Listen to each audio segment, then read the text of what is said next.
Hey there, Megan Avery here. I have a sewing studio in Hoboken, New Jersey, where we teach sewing classes to kids and adults almost every day of the week. But today we're going to do a little video on how to make this adorable little pillow.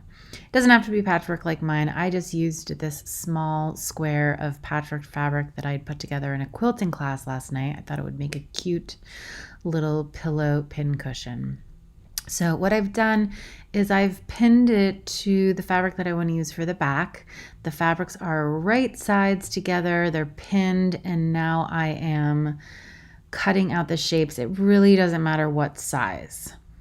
Next, I've pinned everything a little bit more, and I'm going to sew 3 sides, and then on that 4th side, I'm going to sew the corners, but I'm going to leave this middle portion open. So I'm going to start sewing below what I'm leaving open.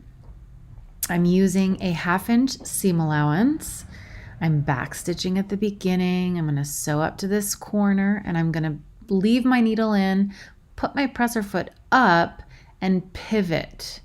I've removed those pins that are in my way. I'm sewing with a 1/2 inch seam allowance. Again, I'm going to stop at the corner, leave the needle in, presser foot up, turn that corner, and keep going. I'm keeping my eyes on the edge of the foot and the fabric, not on the needle. And that's really the key to sewing straight in a situation like this.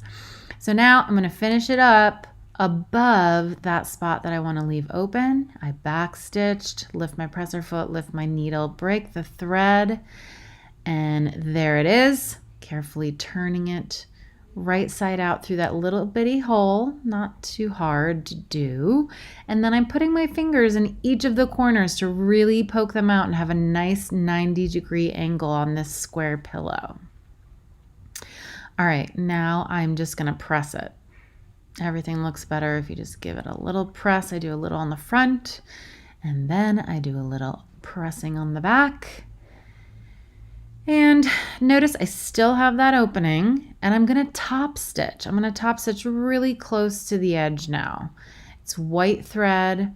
I changed my needle position to be a little bit further to the right, so I have a smaller seam allowance when I'm top stitching. And again, I started below the hole. I'm sewing that corner, I'm sewing this side, I'm turning the corner, sewing another side. I'm going to come up here and pivot. Sew this last full side. And then when I get to this corner, I'm going to leave my needle in, turn it, put my presser foot back down. I'm stopping right above that black patchwork square.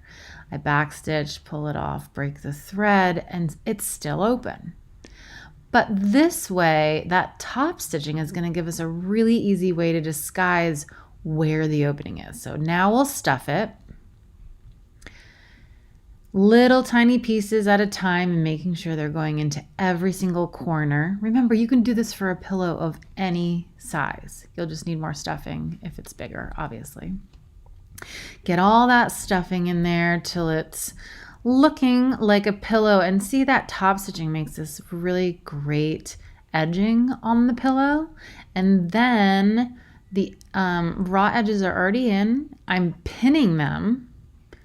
And then now I'm going to go back and start stitching on where I left off. So I'm going to back stitch and front stitch where I've already stitched, and then across where that hole was that we stuffed it.